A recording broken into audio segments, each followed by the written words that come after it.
Hey everybody, I'm Sean and welcome back to Southern Audacity. If this is your first time here, thanks for stopping by. I hope that you will like, share, subscribe, hit that notification bell if you'd like to. And if you are a returning subscriber, thank you for subscribing to my channel and actually watching my videos.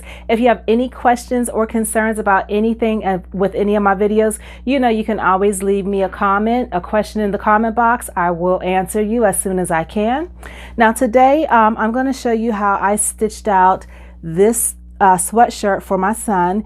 And this is a single color, no color change at all. I used white thread, that was it. And it did take quite some time to stitch out, but for one color, I had to give it to him. So I will get this video started and I'll see you in a minute. Okay guys, so for this video, for this project, I'm going to be using this design that I found on Etsy. And this is something that I am doing on a shirt for my son. It will not be available for sale anywhere from me, but the shop that I got on Etsy, I can't remember the exact name of it, but it was a fairly new Etsy store. And I had a hard time, not a hard time, I'm not even going to say that. When I initially bought the file, there was nothing there. It was like a weird .r something, and there was nothing else. There was no .dst, no .pes, any of that. So I emailed them through Etsy to let them know, hey, I basically got a blank file for $4. And so it took them a while. I looked and I saw that the shop was based out of India or Indonesia, one of those countries, but it was overseas. And I know that there were probably like 12 to 13 hours time differences between us. So I did wait and give them time to give a response, because I figure a new shop, they probably didn't realize they messed up. But I did get the file emailed to me, and this is what it is. Don't get me to line what this kid's name is. Again, my son will tell me later. But I'm going to just stitch it out on a sweatshirt for him. It's one color. There are no color changes. And that is the only reason I am willing to do a shirt that is like over 19,000 stitches on it. Okay. So I'm going to meet you all at the table and see you there. Okay. So this design size, the sizes that it's in are not like what I'm accustomed to as far as the measurements. This design is like 6.7 by 7.01. I'm 6.67 by 7.01. So I wasn't sure which hoop I was going to use for it. So I loaded the design into the machine first, and then I tried to use the hoop button to see what size hoop would work. Now this is the biggest hoop that I have, which is the 7 by 12, and obviously that fits. But the next one, according to this machine, would be the 5 by 7, and it doesn't light up to where I could see how it would look.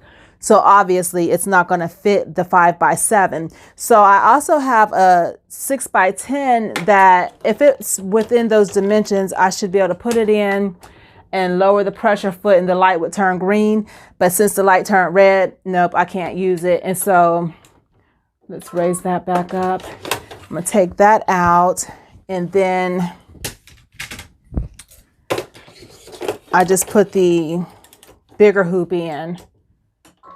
And it turns green, so I know that I have to use the 7 by 12 hoop. So I'm going to hoop this real quick and get her on the machine. Alrighty, so I'm going to be using, of course, the 7 by 12 hoop. I'm also going to use some classic cutaway stabilizer. This particular stabilizer I got from AllStitch. There are vendors on Amazon that sell it. And I will try to remember to leave you those links. Yes, I am going to be floating this because that's what I do. I've got my stabilizer in there. I'm going to tighten it up.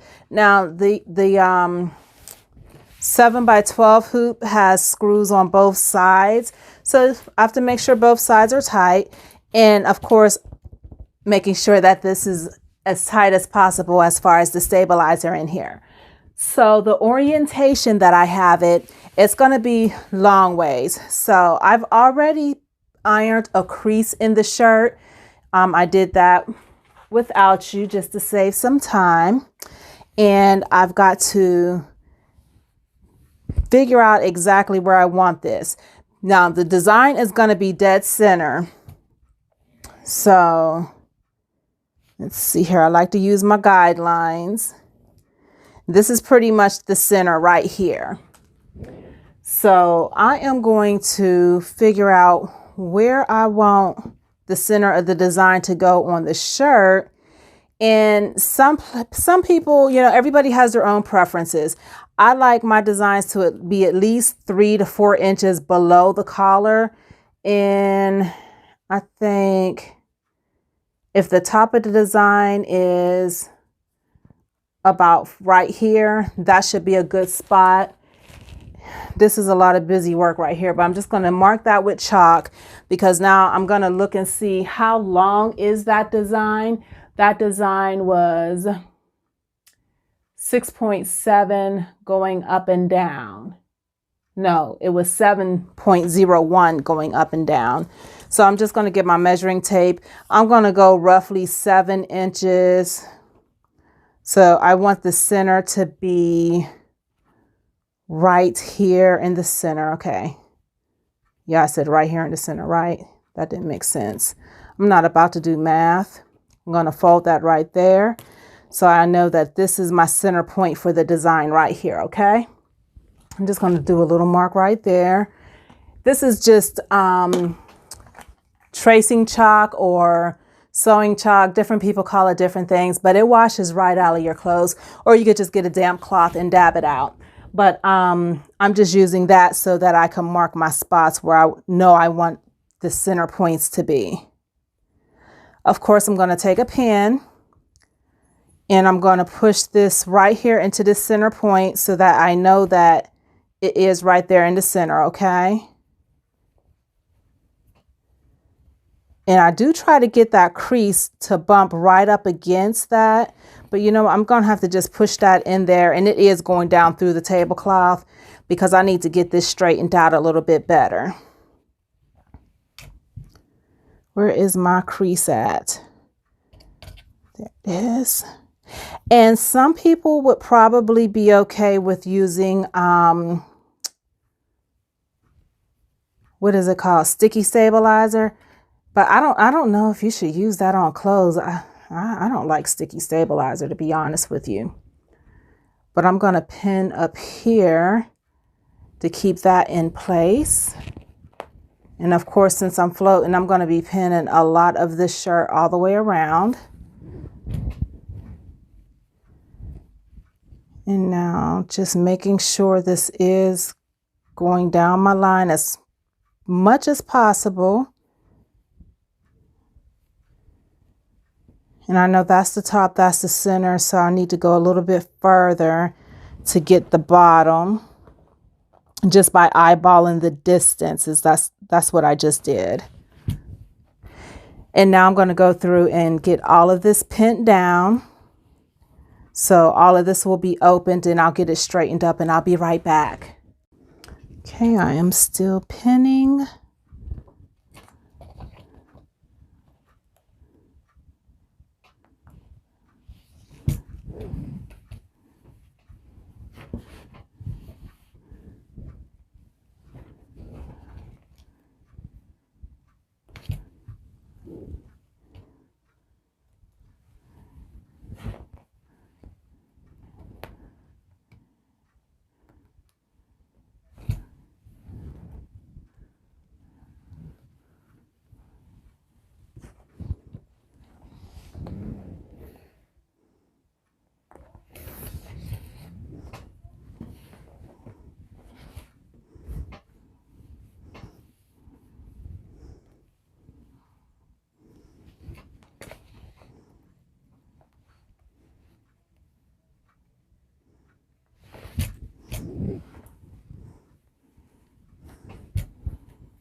Okay, so at this point, I'm going to go around and pin the parts that I need to stay out of the way.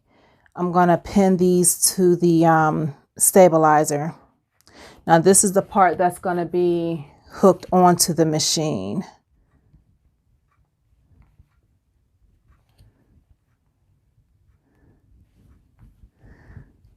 And I'm just gonna try to pull these away as much as possible.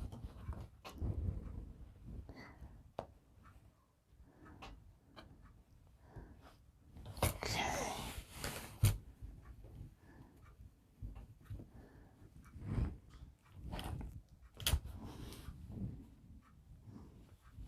I'll pin this down here.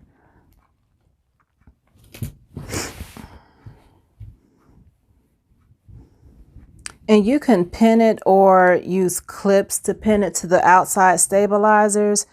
You know, of course, the thing is you just want to keep it out of the way so that it's not getting stitched on. That's the goal.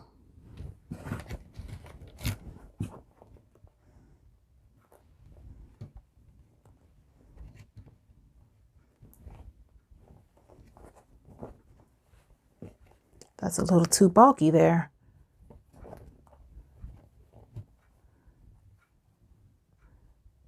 Okay. Now I pulled that a little too far.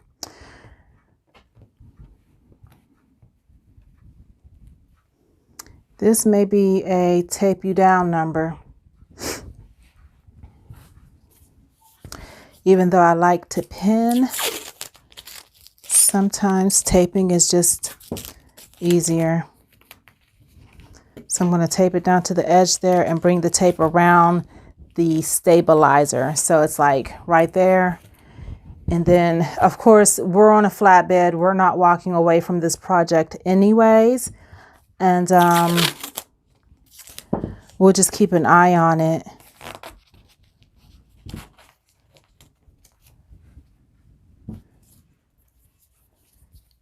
And then we'll have to be careful to push that down as we slide it up underneath that pressure foot to get it hooped onto the machine.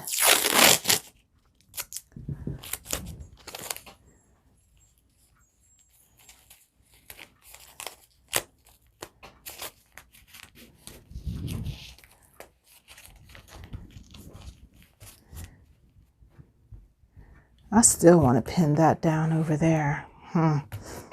I just feel a need to.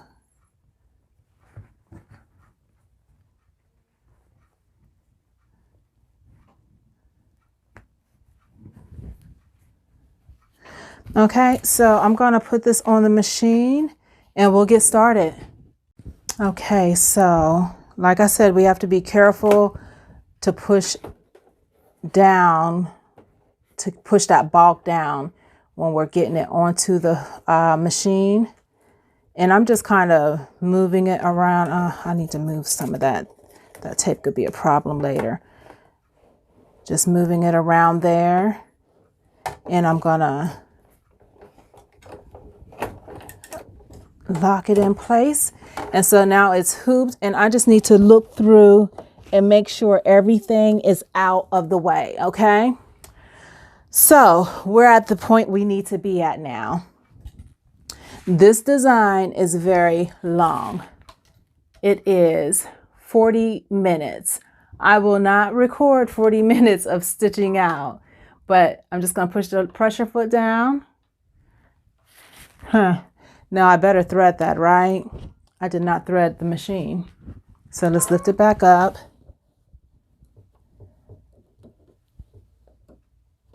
And I think I had it all set up and I did not push the button. Okay, so let's do that.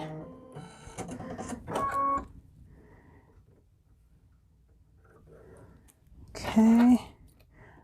Now I'm going to push it down and let it start stitching.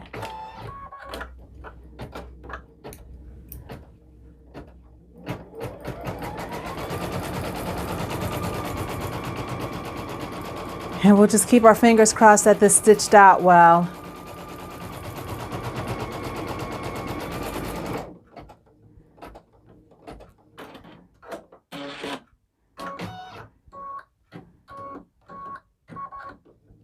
I'm going to hit pause for a minute so I could get that extra string up, that extra thread. And I'm going to just keep an eye on this and let it go ahead and stitch out, and I'll check back in here and there. So far, so good.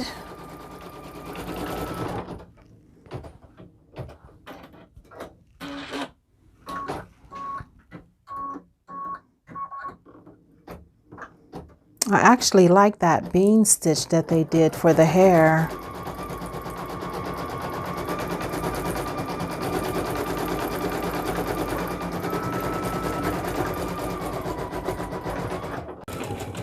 Still making progress.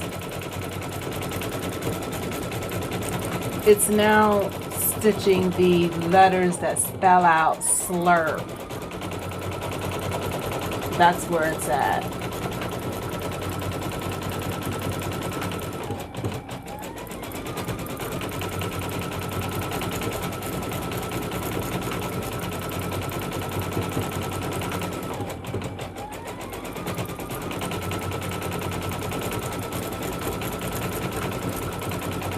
Now this part gets a little close, and I have to make sure the shirt's not getting caught up in there.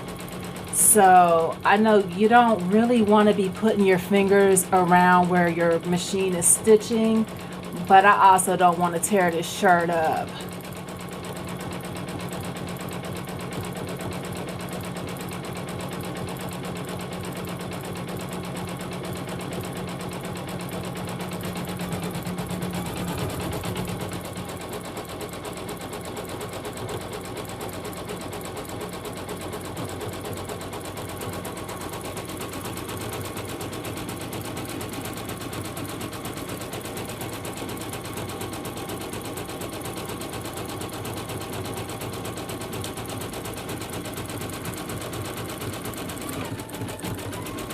We're right about 6,200 stitches of the 19,752 that we have total.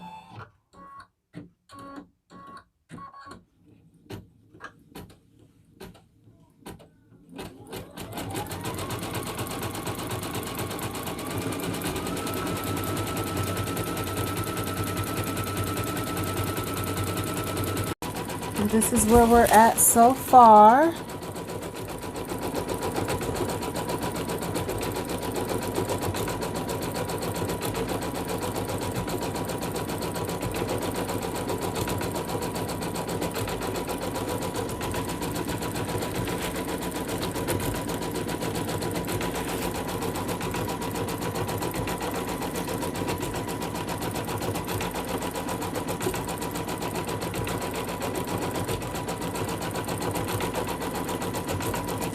Now I know one thing, when it gets ready to do the letters down the side, I'm going to have to move this tape because that's just going to be too much.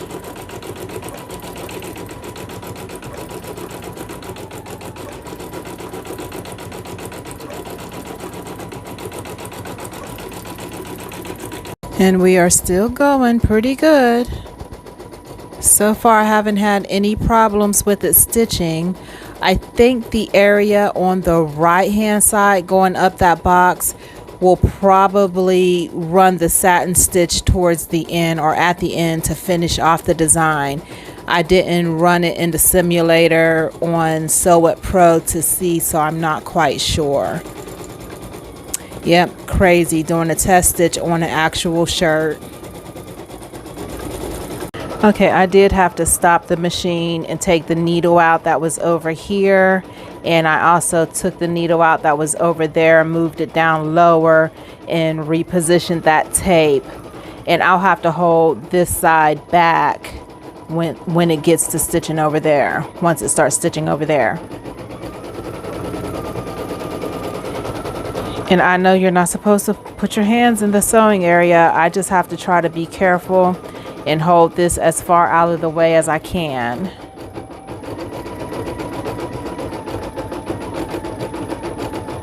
So far, so good.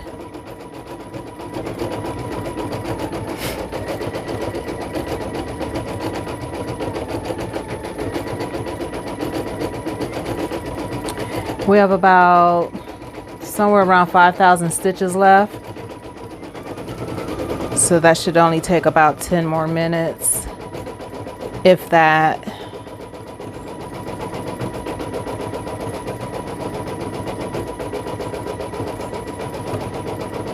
Okay, so this is pretty much the home stretch. This is the letters that are stitching out down the side of it. Excuse me. And so far, no issues. I did have to take those pins out that were on the side because the design does come all the way out there, and so it would have bumped into the pins, but no problems with the design.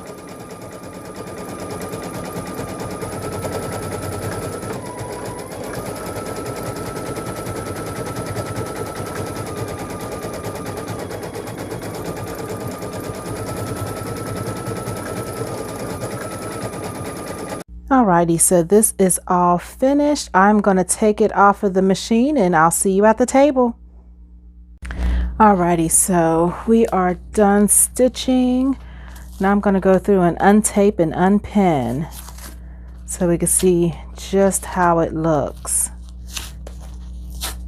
Now total stitch time did take right at about 40 minutes. And I still didn't look back to see exactly what I'm running at as far as my stitch speed. I'll check and tell you in a minute. The one thing about pinning things down, you want to make sure you get every pin out so you don't have problems later. Straight pins through your fingers and such.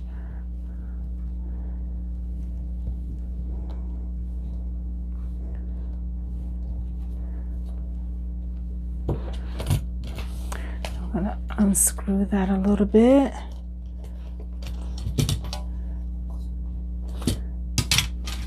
And I'll sit these hoops over here.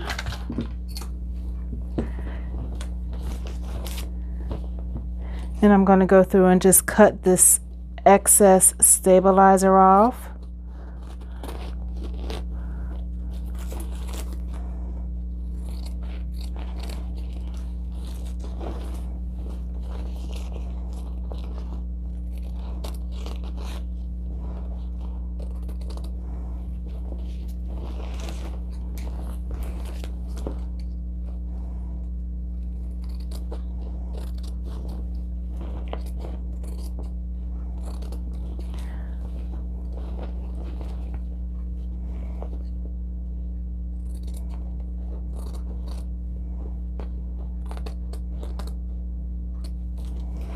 Okay, I might be able to save some of this for the 4x4 hoop. I'll check in a little while and see.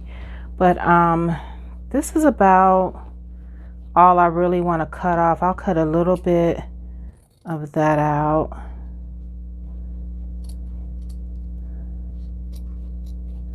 I mean, you want to get it close enough, but you don't want it to get it close to the point where you're cutting into the stitches and it's going to lose its shape. Now, I'll be honest with you, the digitizer did say that 2 layers may make it look better. I only used 1 layer of stabilizer.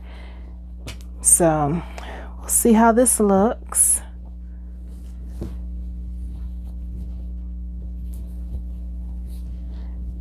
And I think that looks okay.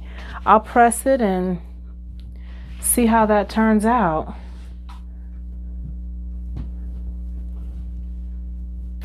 See. And I know there are like some gaps right there, but when I got the design, I did see all of that in there. So I just take it that that is how they intended it to be stitched. And that is not too bad looking. So that is it. If you have any questions, definitely leave me a question in the comments or whatever. And I'll see you in the next one.